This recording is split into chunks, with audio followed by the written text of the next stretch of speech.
Your iPhone camera is more than capable of taking stunning photos and videos, but only if you tweak these settings first.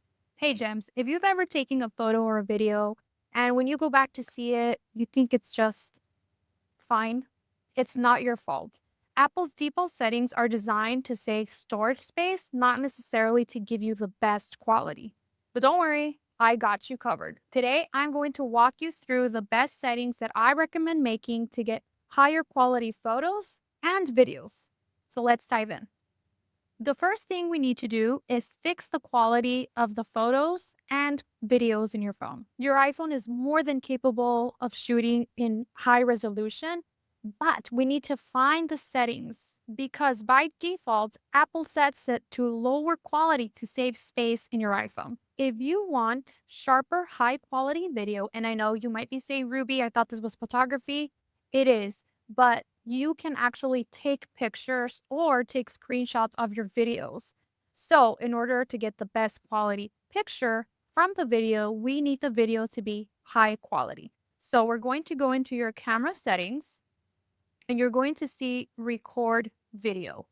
We're going to go in there and we're going to choose 4K at 30 frames per second. This setting gives you beautiful details without taking up too much space on your phone. If you record a lot of sports or, like fast action things, then you might want to change it to 60 frames per second. But honestly, for most people, 30 frames per second is a really good balance. Once you have that changed, we're going to go back and we're going to go into formats. This is probably the most important one. By default, your iPhone comes in high efficiency. There is nothing wrong with that, but it does compress your photos and your videos. The problem is that it sacrifices the quality. We're going to choose most compatible. This is going to ensure that your images are saved in higher quality and in a format that it's easier to share and use in different apps. On this same screen, you're going to go to photo mode right underneath where it says photo capture. And if you have the iPhone 15 Pro or newer, you can change this to 24 megapixels. This is going to give you twice as much resolution without taking too much space in your camera, and you're going to have extra sharpness and a lot more details. I know this is a lot to remember, so if you're not following along, I did create a free cheat sheet just for you where you can see all of the settings we're talking about and going through on one page. You can grab it by clicking the link in the description below. That way you don't have to take screenshots, take notes, or anything like that. You can change your settings when you're on the pickup line, at the Starbucks drive-through, or when you're parked in your garage, just trying to decompress for just a few seconds before walking into your house. We all do this. You are not alone. Now that we have fixed the quality of the image and video, let's turn on a few features that are going to give you better control over your photos and make your shots look a bit more professional. So if you scroll down to composition, you're going to see grid, level, mirror front camera, and view outside the frame. I highly recommend turning these on. This is going to add the rule of thirds grid and a leveler. If you have an iPhone 15 Pro or newer, you have this feature.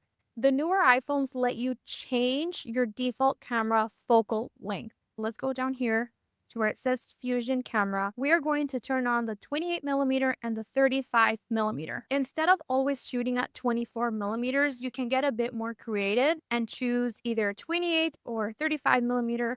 It all comes down to personal preference.